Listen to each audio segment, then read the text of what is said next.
to In the Margins. I'm your host, Ralph Newell, and today we have with us the co-founders of Excelencia in Education, Sarita E. Brown, President, and Deborah A. Santiago, Chief Executive Officer. Excelencia is celebrating its 20th anniversary this year, and as we at Diverse, we are also celebrating our 40th. You two are quite the dynamic duo. I kind of look at you like the Serena and Venus or the Lucy and Ethel of higher education. Love that.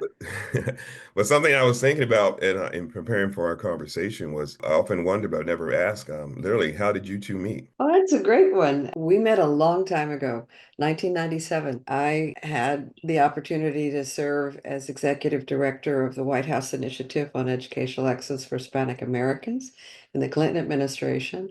And as I remember it, if it wasn't the first week, it was definitely the first 2 weeks. Into my office walked this phenom, Deborah Santiago, who I learned was a policy analyst in the Department of Education and doing blazing work that was really needed because we were in the middle of the reauthorization of the Higher Education Act, and the discussion about HSIs was very much front and center. And that's how I met her. And then Deborah can weigh in and whenever she wishes, but I would say that the kindred spirit, the similar keen interest in get it done and make it count was present.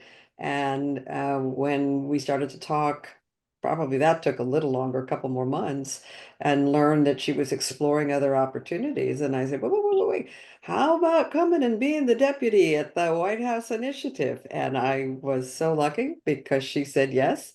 And from that point to now, we have collaborated and tried to make good things happen. So, Deborah, I'll ask you then. So, after that, what was the impetus for you guys starting Excelencia?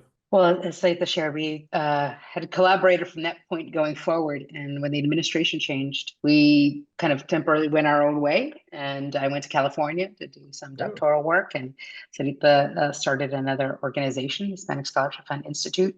But we kept being called back to do work in DC, talking about Latinos in higher ed. And we've been fortunate enough to be able to be in the room and talk about Latinos from a policy framing and perspective. So even though we had both went on to do different things, we kept being called back to be of assistance. mhm. And I think that yielded for us a realization that we could add value. We could add and strengthen the voice from a policy perspective of Latinos in higher education. Because, there was a lot of conversation about student success, but not often who the students were. When increasingly they were going to look like us.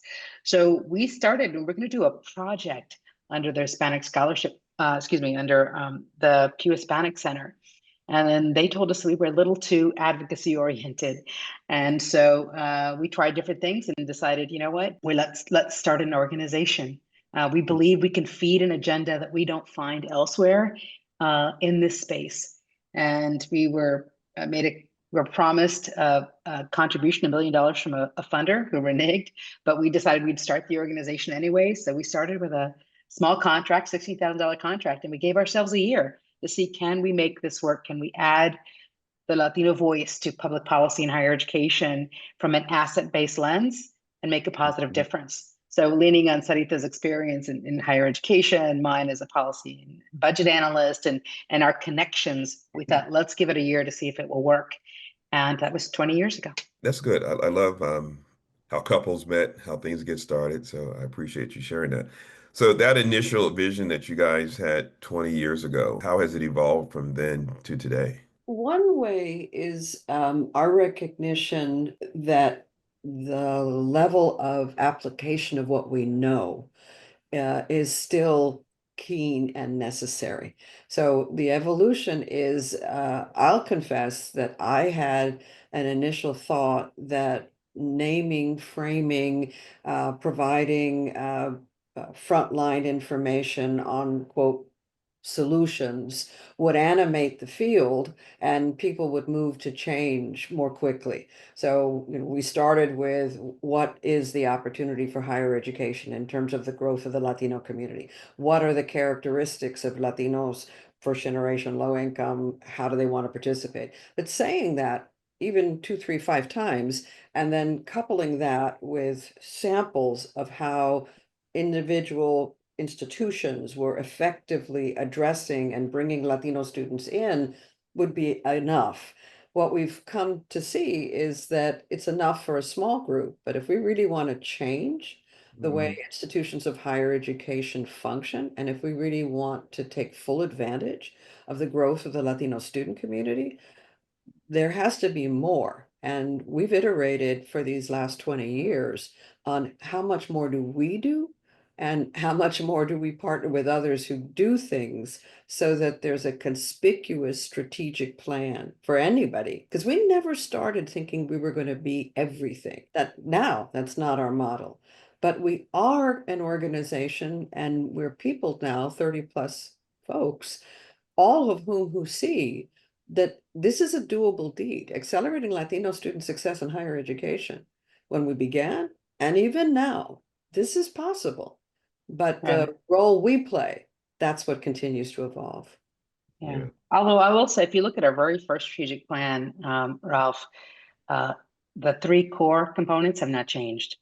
It's about data and research, because we felt we need to have credibility, but also a place where we just stop just analyzing the demographics and get to the action. So it's data and research. It's evidence-based practices. What are people doing, taking action that's having an impact? And then leadership. What do we look, create a network of common cause to advance the efforts. If you look at our very first business plan and strategic plan, it had those three elements as core to Excelencia. 20 years later, those three elements are core to the organization and even the seal of excellence itself. Yeah. When you talk about leadership, obviously you guys work well together as an advocacy organization.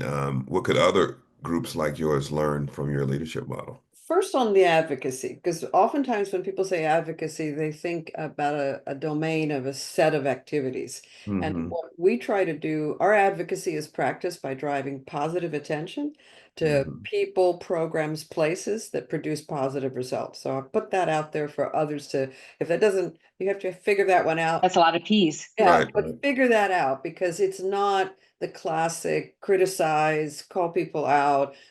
Definitely, we think there's room for improvement, but ours is to drive towards. In terms of what can work for other people, I do think it all gets very core, and it's about trust. Deborah and I are pretty strong-willed, and we're very, very committed to the work that we do. We don't always agree. And the assumption that that's the way it happens, we don't agree about some of the tactics and strategies, but what we have been compelled by is that when we look ahead, we see a goal that we believe not only will serve Latino students and families, but our country. And we just have been relentless about that circuit, which is I trust Deborah. I trust her in high stakes environments because the work that we do is that important.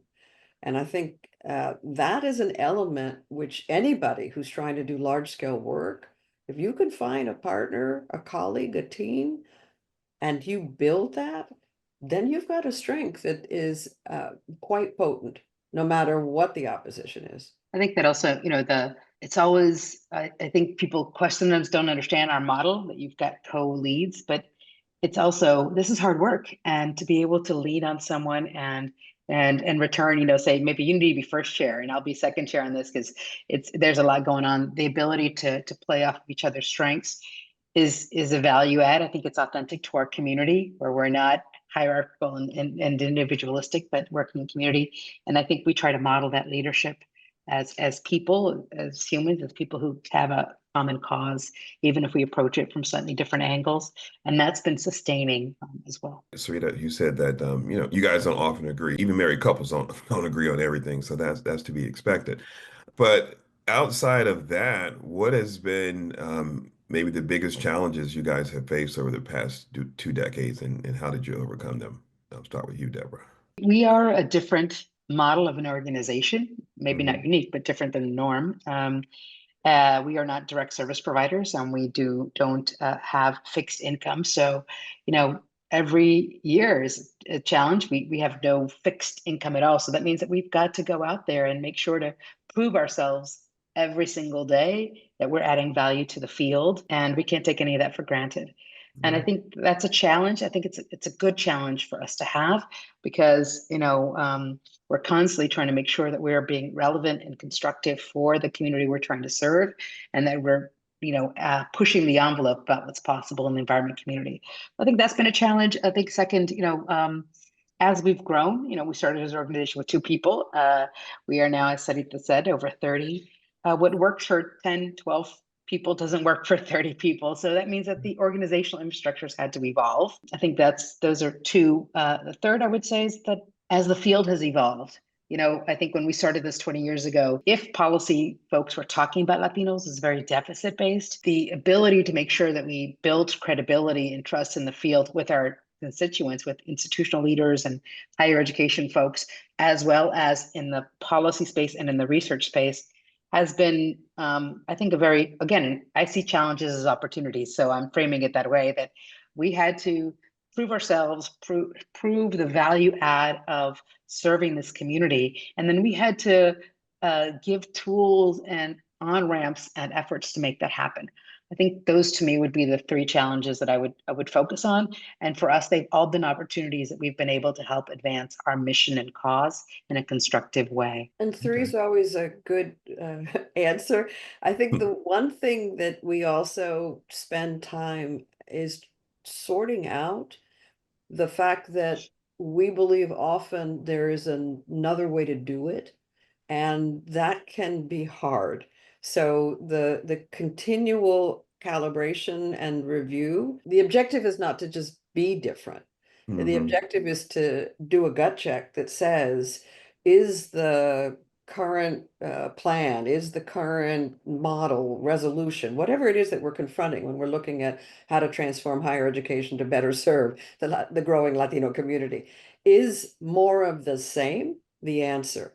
And periodically, it's not the very founding of the organization, but that requires humility. That requires an assessment of we're not just being ornery here. We're really looking at the fact that this is malleable, whatever it is we identify, and here are ways to do it and achieve what the institution or what the system or what we seek as a society. Kind of talking about, I guess, how you guys got here, your structure, what you advocate for, the work you do. What comes to mind immediately if I ask of you guys, what success story about students or institution that exemplify what your mission is about come to mind? What's that first story or first word in your head when I say that? Having had the experience of gathering together as a community of common cause, it's sort of a wash with great stories and great numbers. I'll just pick one. The formation of the Presidents for Latino Student Success Network. And why that as a big one is because through these institutions, the numbers of students at their campuses that are touched by not only the individual presidents and chancellors, their teams and their strategies that says, you are welcome, we want you to succeed. What comes to mind are the beautiful pictures that we have of graduations that are emblematic of the very work we do. I mean, that is what was front and center when we acknowledged our 20 years of impact.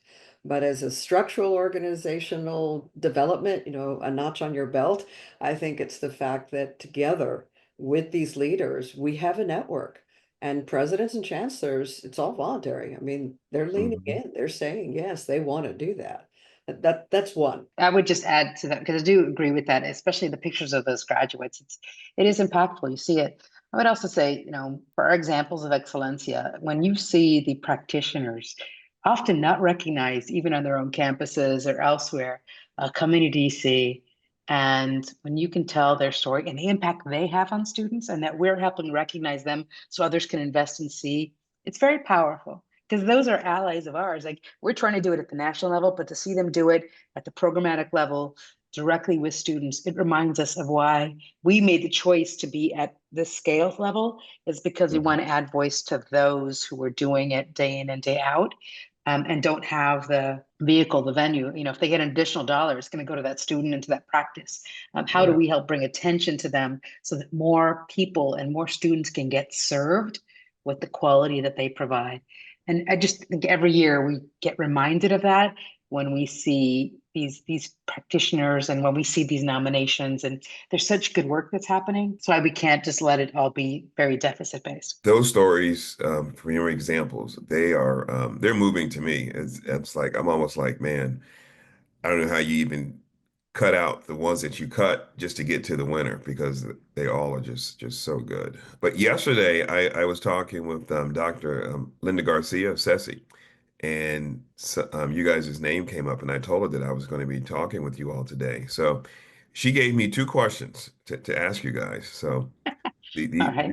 these are questions from Linda. So first, Deborah, she wanted to know what you thought about the nominee for the Secretary of Education, Linda McMahon. Yeah, as soon as I heard, went in to take a look. And I think she has experience in higher education in Connecticut, and she's a trustee at a university, and she has experience as an administrator, having been in the SBA in the first Trump administration. And I think, as I saw, their interest in vouchers makes me think, well, Pell Grants are kind of a voucher equivalent in higher ed that we have in K-12. It was not a nominee that I had seen others suggest. I think there are areas to build on. I don't know how receptive she would be to the kind of work that we do overall, but I do think that there is a commitment to higher education and workforce links, and that's authentic to Excelencia. So I'm looking forward to seeing how we might be able to connect with this leadership. I generally, I've never met her before. I don't know who she's going to bring aboard as a team, but our commitment is to make sure our students are front and center in the work we do, and that means working with whoever is in the administration. And Sarita, she wanted to know from you, what do you anticipate the impact on higher education will be with the new administration? One impact is already beginning to take root, which is worry, in some cases fear, because of all of the things that are circulating about what potentially the administration is considering as actions. And that part of the impact is something that we believe we can mitigate, which is to say to everyone, look at what you can do today. Don't self-edit, don't stop in anticipation of what we Right. think is coming. And it's a real thing. I mean, aside from the administration, we've been dealing with this over the last couple of years, period. The other Mhm. part, I think, is we're going to all, whatever tactics, and I don't mean to be Pollyanna here, but Mhm. whatever tactics ultimately the people who have responsibility for policy decisions and budgets, federal, state, systems, campuses, we still are going to be functioning. Colleges and universities admit students. The students they admit should have the opportunity to get their degrees. And when they have those degrees, they then contribute their abilities and talents to their jobs and to our society. That's not going to change no matter who is president and no matter who is governor or who is chancellor. Now, how we navigate that and how we, Excelencia, authentically stay focused on accelerating Latino student success, and we've always said it, for the workforce and civic leadership. That's, I think, the stretch that we're coming into. And again, it's in our view, we're not stepping away from what we founded the organization to do.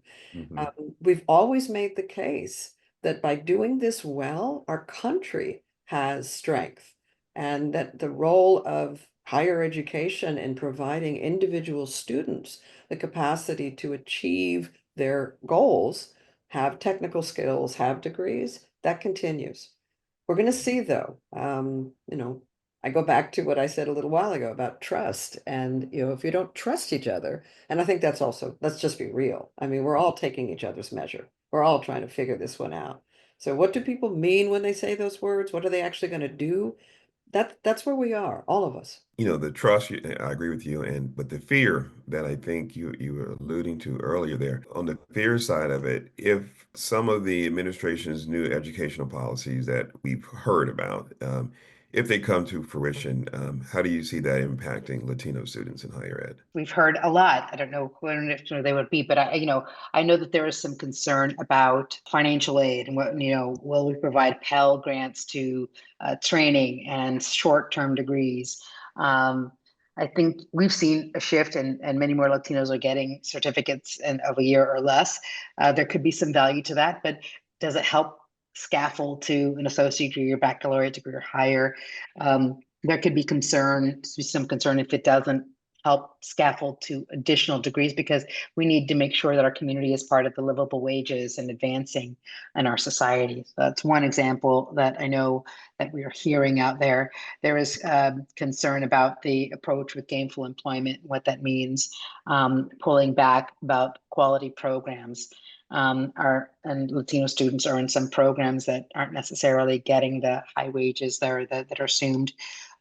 Pulling that back, it's hard for me to gauge. I know there was some concern we've heard from presidents we've been talking to the last couple of days about mass deportation, what that means for undocumented students. And while not all Hispanic students are undocumented, the disproportionate impact on our community would be very real. And that means colleges and universities. How do you support your undocumented students in the space and place? And so we've been hearing some concerns by colleges about that. And as Sarita said earlier, are there students who will choose not to even enroll or try to go to college because of the fear of what it means to be undocumented and to be vulnerable like that, or that you won't get the support you need, I think is real. In addition to, a big push for apprenticeships. That's another policy I think we are seeing. And as I looked at the background of the secretary, the person to be nominated as secretary, their apprenticeships can be very constructive. Does it get us into the higher degrees that we know earn more resources to do it? I think those are things we are really, just like many others are, we're trying to get a sense of what goes from what's for political campaigning to actual implementation and programming. The one other area that I can think of is there was some concern about redefining HSIs in a way that is not where we currently are, and what are the implications. So at Excelencia, our commitment is to make sure we're following those policy areas and looking at impact analysis and being very overt about what that means for our community. Ralph, I just feel like there's a lot out there. I'm not really sure. We're trying to track around 6, 7 different ways of looking at it. Our commitment is to be vigilant, stay in touch with our presidents and those in the community to make sure that they know what we know, and conversely, that we are being of assistance to make sure that the Latino students, who are the growth population in higher education, are served well in this environment and space where there is a lot of fear of the unknown. How much of the known can we help provide and inform that make sure our community is served well? I think that's I'm not trying to skip around your question, Oh, no, but I no, do you're think good. that is the Yeah, no, you actually hit on 2 points that I'm sitting here writing down. Okay, I got to make sure I come back to that. First one, you were talking about, Latino students were, from a workforce standpoint, being served, I guess, more so for some of the lower wage paying jobs, not some of the higher paying jobs. So how can institutions work better to prepare Latino students for these emerging industries where the pay would be higher?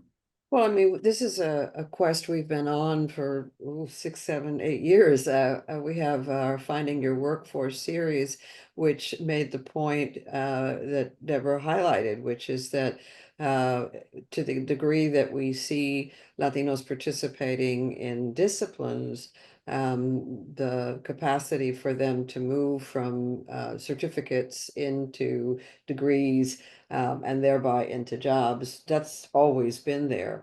I think that the way, though, for the road ahead to increase participation in certain communities is directly with employers.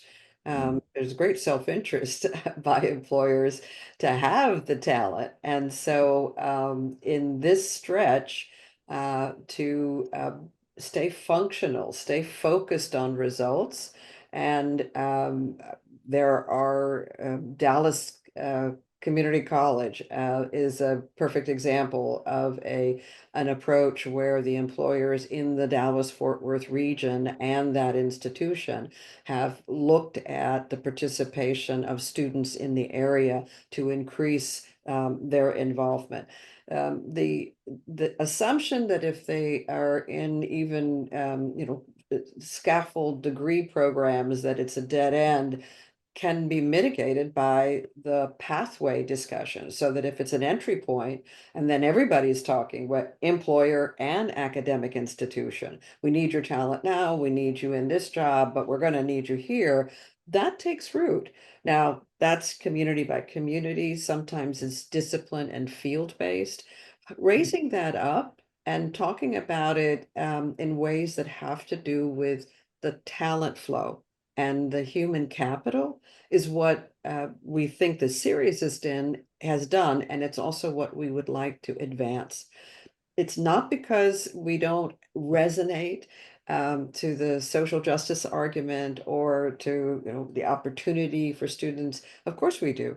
But in this environment, let's keep it based on what is at the core of all of our discussions. It's about people power to perpetuate economies, communities, and that's the kind of pairing that we're going to be advocating, raising up, and amplifying to the extent possible. Deborah, also, you mentioned something about HSI. So moving forward, are there any specific federal or at the state level initiatives that you guys hope to see expanded or introduced that will further support HSIs over the next 4 years? Yeah, Ralph, I think you know the work we've been doing over the last couple of years, even with the Seal of Excelencia, which is Mhm. looking at institutions that don't just enroll students, but that really intentionally serve them. Mhm. There's 600 HSIs, 412 emerging HSIs, a construct we created years ago to track this. We are seeing now consortia of HSIs at state levels. So getting organized and sharing what's working, and as practitioners, making sure that they're in the same space together, to really find their own ways of connecting and engaging to support students. That I think has a lot of potential as it goes forward, and we're reaching out to those consortia to see how we can be of assistance and support as well. I think that's something that's going to continue to evolve and grow. I think more the ability for HSIs to talk about what they're doing to take responsibility for going beyond enrollment to serving these students and being intentional. So that's a bar as we're looking at taking responsibility when people question the value of higher education. You have institutions that say, we have a social contract with the student, we need to educate them. I think that's going to be a trend we're seeing as well. I do think there is going to be, some of the areas we're seeing of concern is that our institutions, when you've got this many institutions that just hit 25%, 15% or more, the question of identifying institutions by race, ethnicity, is that an area of concern? Well, we know that HSIs don't just serve Hispanic students. In fact, in legislation, they're not required to use the resources they receive for any specific group. And I do think the ability for them to articulate how they are serving their students well is going to make them stand out. And we are seeing institutions do that, Ralph. They're not just, sticking to, I enrolled them and now it's up to them to get to and through with students, but that we can take responsibility. We are seeing more of that. And I think whether it's at the state level, the institutional level, and we'll do our part at the national level, that Mhm. case making is what we want to continue to aspire to and reinforce and support. I don't think every HSI, every institution that hits that enrollment number, though, is doing well and right by students. And we want to make sure that we're differentiating those that are and how they're doing it, so Right. they can be the role models for the ones that are committed to doing better by the students. Yeah. So with the current landscape, I know we've been talking about with DEI and race-specific programs being dismantled or eliminated in a number of states. What strategies should institutions prioritize to improve access and equity for first-generation Latino students? Well, from our perspective, the word that we use is intentionality, Mm, and so it is applicable to every leadership decision that colleges and universities make. Um, from a financial investment, whether it be small scale or large, what is it that you're seeking to achieve? And again, we're pinging off of each other. This idea that at an institution the students are admitted with the expectation that that choice was made because the students are prepared and that the institution bears responsibility. That doesn't have to be called DEI. It doesn't have to be called the Latino no sé qué. It doesn't have to be called that, but it does have to be there. If students at the campus are finding themselves in their courses and needing to find additional academic support, those supports need to be there. And the ability for an institution in this moment to look at the marriage or the matching of what are the student needs? What is the profile of our incoming freshmen? Where are they thriving and where are they needing to be shored up? That ability is still in every decision maker's hands. I don't mean to be glib about the pain of dismantling effective programs that somehow have been caught up in this DEI effort, but it's a tactic. You and I have been doing this a long time. We didn't used to say DEI, we used to say other words. But the idea that within institutions there were supports for students and there was the expectation the students would graduate, that through line is where we are very much focused. And we are going to stay focused on the data. Who are you admitting? How are they faring? And then if there is a disparity in their performance, fundamentally, what are you going to do about it? The criticism of higher education, that it's a revolving door, that is what people are rejecting, that it's a cynical exercise. There wasn't the investment. We don't even have to get into the different labels right now. What we do, though, have to do is to stay the course. And the course is about intentionally serving. Deborah, I'm going to call you the data person here. So, piggybacking on what Sarita was just talking about, are there any recent trends or data points on Latino success that you would want to highlight to policymakers when they're considering drafting new education legislation? Yeah, thanks, Ralph. I embrace the data geek part of it. So because I do think it tells a story for folks, that don't know our community or resonate to that. Data is this perceived way of kind of making things more consistent. So, we've been tracking Latino student success for the last 20 years and analyze it before then. I would just say this, over the last 5 years, Latino college completion has increased 96% over the last 5 years. That's significant, almost 100% increase in Wow. 5 years. So when we were talking about accelerating Latino student success, we know it's a doable deed, as Sarita mentioned, because we've been tracking it. We've seen the progress. I say that because, for us, we know, people might throw money at crisis, they invest in opportunity. This is an opportunity, investing in this community to make sure we're continuing to accelerate and closing those gaps of opportunity and degree completion are right in front of us. There are institutions, there are programs, there are communities that have done this, that know how to do it. How do we leverage, scale, invest in those in such a way that other communities can benefit as well, and that our community, as it's continuing to, we're a young population continuing to grow, we are increasingly going to be we are a part of the pipeline. We're, 1 in 3 of those 0 to 5. We're 1 in 4 of those K-12. We're 1 in 5 in higher education already. See, I gave you my data there, but just that's context. That's not just Right. descriptive stats. For us, that's the case making of what's possible. Policymakers need to know that we are the students that need to be served, and looking at our strengths as well as the needs and opportunities to better serve us. That is what Before Us and Excellence is committed to informing about, but also shining the light on those that are doing well, so that we see that it's a doable deed and it's possible, and that we have a responsibility to serve our constituency as part of this broader policy well. And that's what I think policymakers need to pay attention to. How do you scale up an effective practice? Well, there are ways that we translate. We've done it before. Part of the Higher Education Act was, taking programs and looking at them to create something like Gear Up. It was a group of programs all across the country that got merged into something that became a national federal program. We see that across the country. Yeah. Outside of, organizations like, yours, ours, and, policy walks in Washington that favor, education.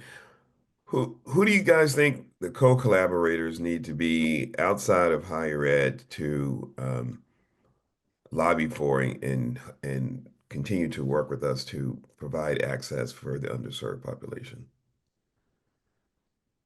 Well, I mean, I'm reflecting on my previous comments. It makes it Hmm. sound like I'm really bullish on business and corporate America. Hmm. I'm Hmm. very selective, though, when saying this. I think that there are companies that recognize it's in their best interest to establish relationships, pipelines, pathways. And it's not, I'm going to be real, many companies are ROI and very short-term impact. And that Hmm. has made these conversations and relationships hard to build. But for those that have a longer view, I think that there have been some that have begun to step up and step out. And the other, I think it will be as we go forward, civic structures, and I don't mean that necessarily advocacy organizations, Hmm. but there will be an emerging set. This is my crystal ball, and maybe my hope. There will be emerging value-driven discussions about the impact of a higher education. It's not esoteric. It's not, I'm not, this is not about, we can sit there and study the fate of the world, but that is inherent in public education in particular, the exposure to a broader worldview, to the ideas that this is about strength and skills as a society. I think that there is strength currently within the system of higher education and then related organizations, civic structures. They can be religious, they can be civic minded.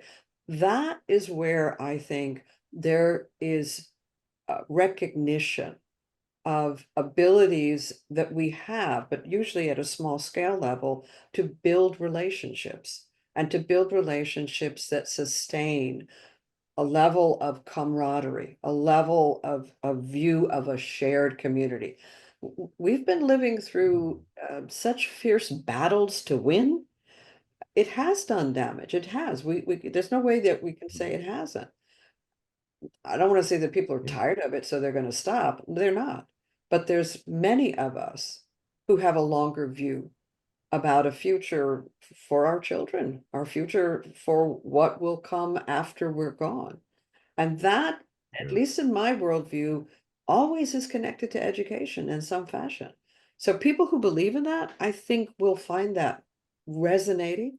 And then it's going to just simply be a question of, do they do all personal and in their own community, or does that begin to mushroom out, connect out, so that we can do it across the country? I'm just going to add to that, Ralph, because Mhm. it does take instigation. It does take creating a platform, creating a space for that. I think there are a lot of people we know there are a lot of people doing good work, and they're just doing it in their space and place. Part of our mission is to accelerate, not just increase. We believe everybody needs to increase. Well, we accelerate to close gaps, and that takes, you need a spark. You need that instigator, but then also to create the space for them, because folks will come in and out of this discussion engagement. How do you keep that so it's a continuous drumbeat? And I will say 20 years in some ways it feels like we were starting all over again. Like we know we take a step back, we've made progress as communities. Is it as fast as we would like it to be? No. Is there still much more to do? Absolutely. But we do find more common cause and more allies along the way, including from the very beginning with diverse issues, back when it was Black Mhm. issues in higher education, from the very Yeah. beginning of Excelencia starting. You guys were there partnering with us. We were, helping inform and guide. And I think that's the kind of sustained effort that doesn't make this just an initiative, but it makes it, even with policy ebbs and flows, we're still here. And that Mhm. is important. Over that past 20 years that you're just talking about, um, is there, uh, I know there's not a singular thing, but there's one thing that you want to highlight. That what was a key data trend that's been like the most striking or pivotal for understanding Latino student outcomes over the past 20 years? Mm.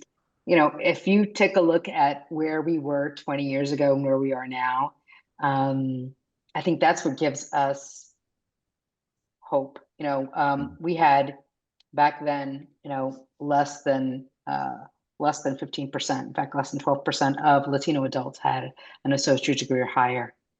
And Mm. today it's over 28%. And that's a generation. And it's not where we want it to be. It needs to be higher than that for sure. And this is why I think, our approach to this, it doesn't have to be everybody's approach, is that you build on success and you keep on growing it. To me, at the end of the day, are our communities better educated? Are we making progress economically? Are we seeing more leadership role? All those are measures that we pay attention to, Ralph, and Mm-hmm. that when we start questioning and doubting how far we've come and what's possible, we try to remind ourselves of um, to regain some of that power and energy we need to keep pushing forward when things get challenging, when the resources are limited, or there's political challenges such that we are way down the priority list, or people are not paying attention, or trying to divide our communities, pitting Black versus Mm-hmm. brown and things of that nature. Like, we have to remind ourselves that there is progression and there we have to find that goal. And so I'd say we are informed by the past, but we are, inspired by the future and what's possible. And that sustains us, Ralph. So there's data there, but as you asked Mm-hmm. earlier, there are lots of individual stories of people and places that remind us that we are privileged enough to have this platform, and that we therefore have a responsibility to make sure that others who don't have the privilege and platform we have are able to attain that. And I think that's one of the many things that Sarita and I do have in common, is variance as we might be, is that we see that potential to give back, to pull up, to make sure that others are able to benefit in ways that we have and that we more of us should. Yeah. As you guys, think back on, what's happened the past 20 years and moving forward, are there any aspects of Latino student success or institutional effectiveness that you feel still remain under research or deserve more attention in the coming years? I think that the process of replication, I mean, that's Hmm. part of uh, the jargon that everybody who has been involved in these efforts, the reform and then Yes. strategy, but the actual method to take something to scale and to replicate it and to make it available large scale, there is information, but the ability to understand that process so that it could be applied in many more settings. I think we're at an early stage of understanding how to take strategies, replicate them, and serve all students. There's a tendency in that field of research to look at numbers without looking at who is served. And what we've been tackling in our small scale way, and we'll be doing much more, is to replicate, to expand, and guarantee to the extent that you can that Latino students who were well served when it was smaller scale continue to be well served as it gets larger. That's an area in the action of the road ahead. Hmm. Yeah. Yeah, I would just add to that too.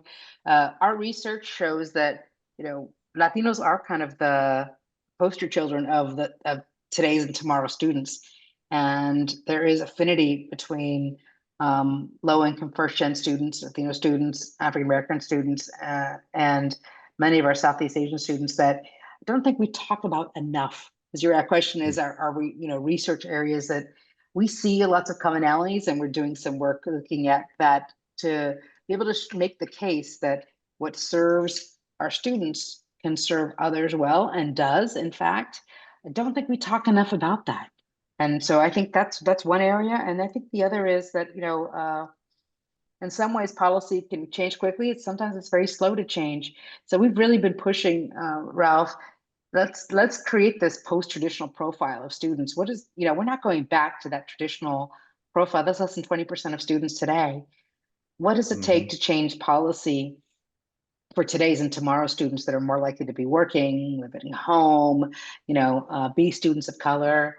I don't think we're doing enough in framing and positioning and policy and research work that is a student of today. That the way we set up financial aid, butts and seats, credit hours, all that, then with AI and that we have to be evolving more quickly as higher education and as policy and supporting institutions, and that it is institutions like ours that we work with that actually serve the preponderance of students of today, and policy needs to better align. I think we need more research and framing to understand that, to complement the programmatic evolution that Sarita mentioned. Okay. We're getting close here to the end of time. Quickly, I wanted to, you're talking about putting this stuff out on the national stage, getting it out of just being known on campus, but getting it known not only nationally, but I think on a global scale. And one of the things that you guys are doing that, I really love is the Seal of Excelencia. So, for those that don't know, can you guys just sort of give us the quick and dirty on, the inception of the seal and what is its purpose? Deborah, if I may start with the purpose, and then Deborah is the architect, so this is going to be wonderful. So the purpose for the seal is to provide the means for colleges and universities to have the method to look at their impact and to look at data, practice, and leadership, which Deborah will more fully articulate, to then consider how they serve Latino students and ultimately all. The reason Excelencia went to this extent, and when I will say became this intrusive, is that because prior to the presentation of the framework in 2018, everything that we had done, which I will say could have been sufficient for colleges and universities to take the resources that they have and to deploy the information and to begin to focus on results. But they weren't doing it in any large measure.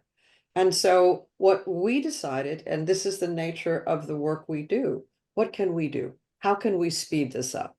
And that was the impetus. It was the degree to which change was occurring, and it was too slow. Regardless of whether it was a research one or an HSI, didn't matter.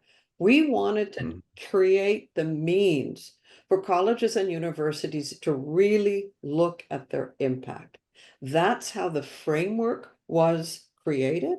And then before passing the baton, announced in 2018, it's presented to presidents and chancellors that are in the network to decide if they want to pursue. And in between then, we had a pandemic. And so all of that is a case study for everybody who's listening to this discussion with what could happen. Now, the how, the power of it, Deborah, please, all the things that gives this the animal that is now rolling around and capturing colleges and universities. Yeah, Ralph, thanks for that question too. The Seal of Excellence is a national certification for institutions that can demonstrate how they are intentionally serving Latino and all students. And what we realized is the certification process, we had to find a framework in a way to capture what institutions were doing. And it requires a great deal of self-assessment by an institution. This is not a ranking. Each institution has its own authentic approach to it, but we're looking for positive momentum in 6 areas that an institution has direct responsibility for: enrollment, retention, transfer, financial aid, faculty staff representation, and completion. Every institution has to submit data to the federal government as part of participating in financial aid in that space. Can you disaggregate that by race, ethnicity for Latinos and others? And then do you have practices that show not just the demographic and the overall numbers, but what you're doing to intentionally serve this population amongst all.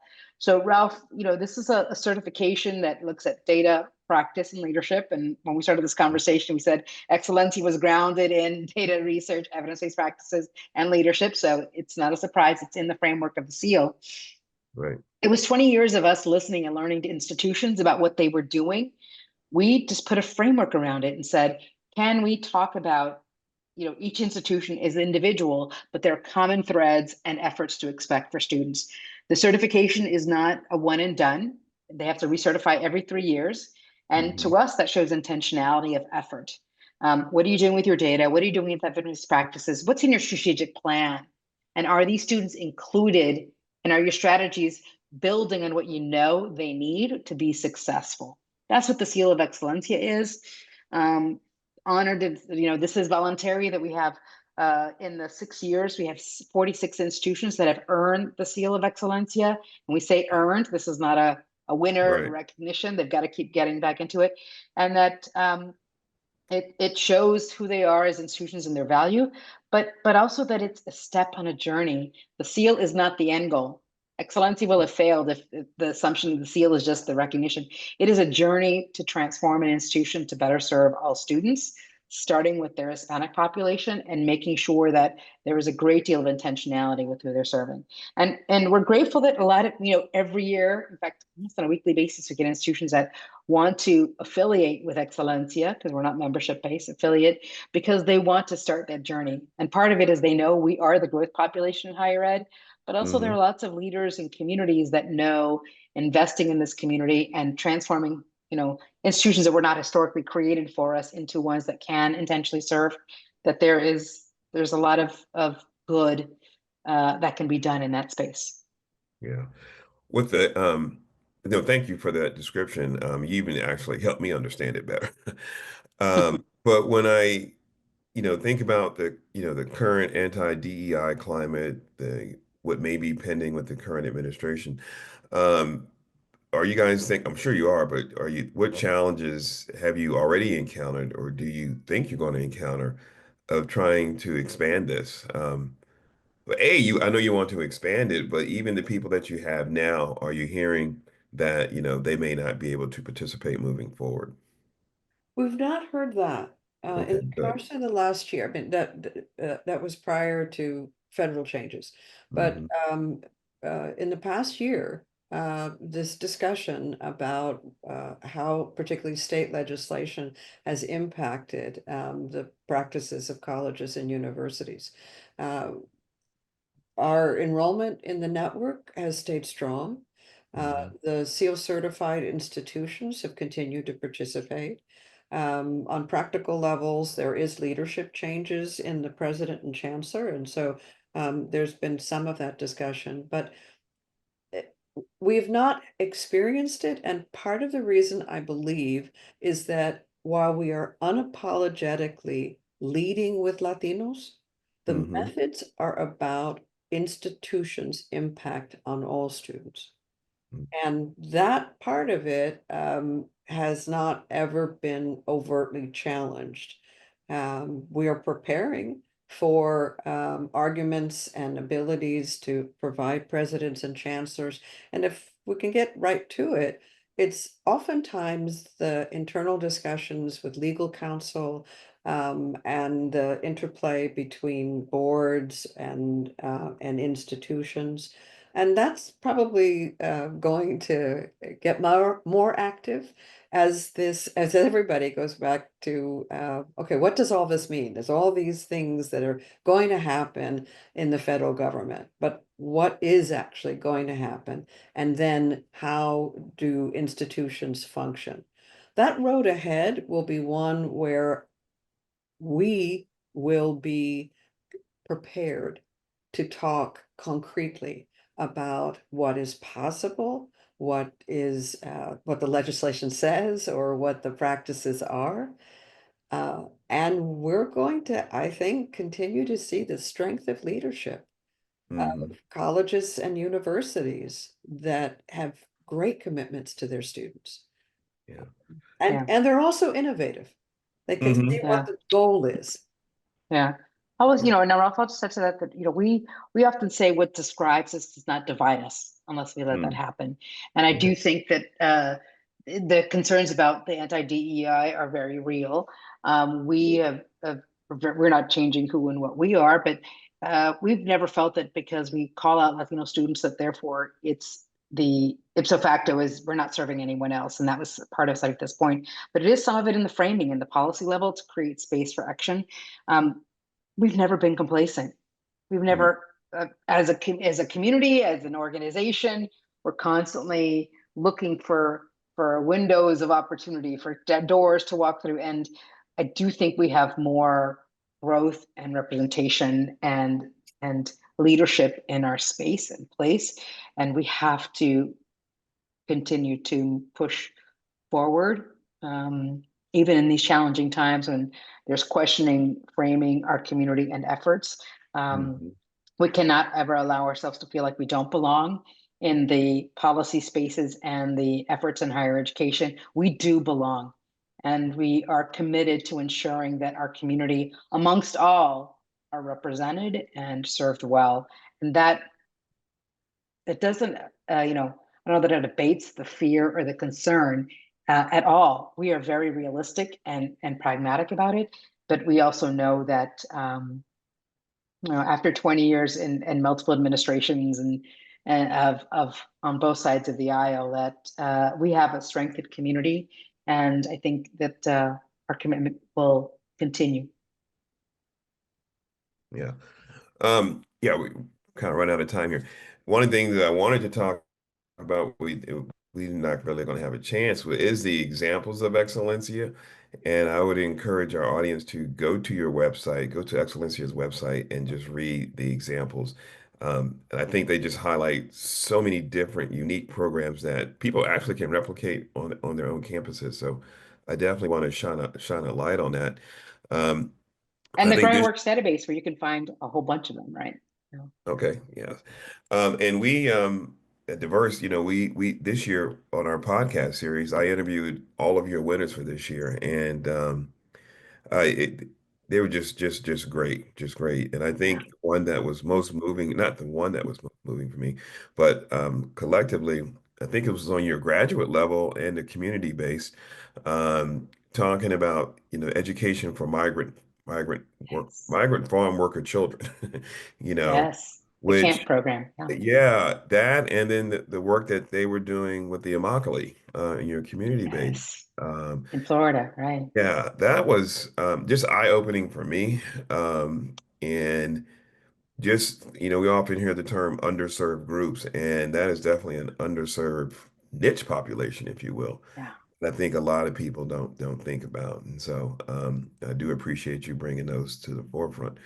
But besides those, are there any other example programs that you guys can think about over the years that have really been moving to you?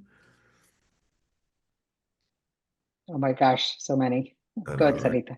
Go ahead. Well, I mean, even those programs that it was our honor to bring national attention to the Puente program. I mean, Puente had been around in Latino circles and communities for quite a long time, but had not received the kind of recognition that the examples of Excelencia and Celebración created. And so the fact that Puente is there, strong, growing, at the graduate level, one that was particularly interesting, and it was an early graduate level, is the Hispanic theological program, in the sense that while the model is looking at the training of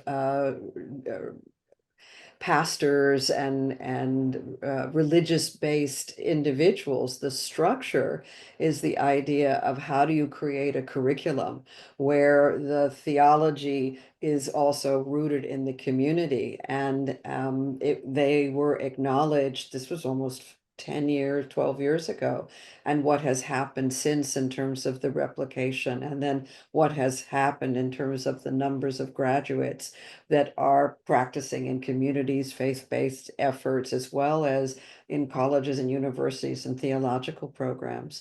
Right. I mean, I really could go Yeah. on and Yeah. on. The intellectual entrepreneurship. I mean, so I'm going to stop Well, because the one I would dangerous. raise, yeah, the one I would raise is the Lattice program in Chicago, Illinois, which is University of Illinois Chicago. Again, there are so many. We've been honored to learn about, as you've said, Ralph. That one it comes from the community, by the community, advocates and others working with institutions. They're responsible for so much of the success. They don't just help with enrollment and educating students in the community and the families in the community, but then advocating internal to the institution through disciplinary support, through disciplines, and getting them even into the graduate program. So I hope that, as you've suggested, Ralph, that the listeners will take a look at these practices. We want to know what's working. Let's look at those efforts and strategies. They're good people doing good work. So thank you for choosing to highlight them every year. Diverse Issues is lovely, either interviews, articles, and follow up now podcasts as you guys have continued to expand. It's important we get the message out there that there are people doing good work and we should be investing in supporting them and scaling it up so that we serve more students. So thank you. You're welcome. And it works for us because honestly, they're all best practices. And that's part of Yes. our mission and vision is to share the best practices for, all the underserved population. So Right. it's And easy we thank you, for Ralph, because so many, spaces and places focus on the crisis and the problem, and Mhm. we don't, deny those. But you elevate what is working as well. So appreciate your partnership. Yeah, no, thank you guys. Um, so, like you said, you guys are just finishing up your 20 years. I hope 20 years from now I'm not interviewing you again, only because I'm hoping I'm retired or something. But maybe in 10 years I'll still be here. But so if we fast forward to 10 years, where do you guys want Excelencia to be? 10 years from now, we would want Excelencia to be strong and available for Mhm. the very people that run programs and colleges and universities that continue to serve the goal of greater success for Latino students. That the structure of this organization withstands all of what is expected to be the changes, while the end goal remains not just legitimate, but understood and driving. The other thing is I'll be very optimistic and say that 10 years from now, this Mhm. fight will have calmed in the sense that despite what is probably going to be a painful stretch, that Mhm. this premise of human capital and the fundamental role of education is more deeply understood, and that we as an organization are seen as the stewards of solutions, meaning Excelencia, and that it Yeah. is for increasing student success. Deborah, any thoughts? Last words?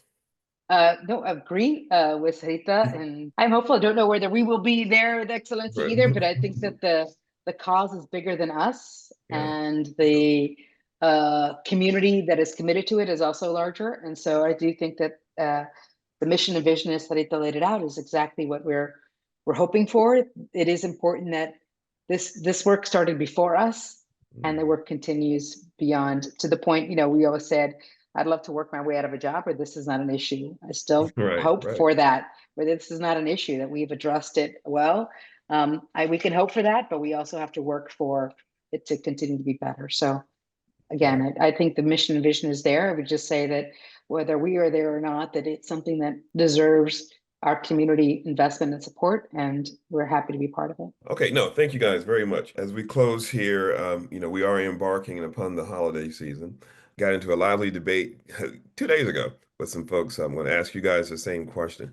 What is your favorite holiday song? Holiday song. Yeah. Ooh. I don't know that I really have one. I could Yeah. probably think of, I mean, just in terms of what gets me thinking about the holidays, tapping my toe is Feliz Navidad is probably one of those, being a nice Jewish woman, but I like that one. That's a good one. Okay. That's pretty good, Sarita. I think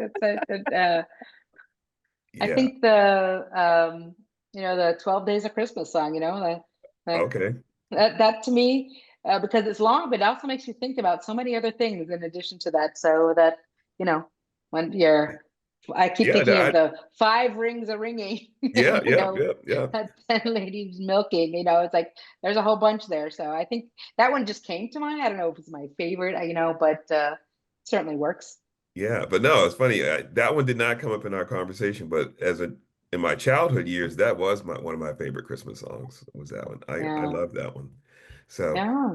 all See, right. a small world. What is it now? Since you asked us, we can ask him. Um, I think for me right now, just in the moment, but it always evolves and probably something else later on. Yeah. But it's an old song. It was by I can't think of the name of it, but it was by John Lennon and Yoko Ono.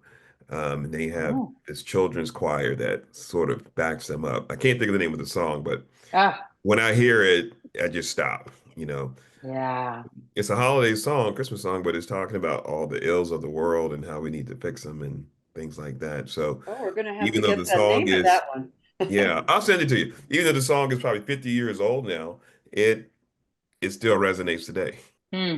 Yeah, yeah. So I have to admit that, it feels like Christmas gets started earlier and earlier every year. And I'm just like trying to figure out how to make sure we resonate to it. Thank you, Ralph. I really appreciate your time all talking to right, thank us. you guys. Thanks, Ralph. Be You're well. Take welcome. care, Ralph. Bye-bye. All right, Happy take care. holidays, Ralph.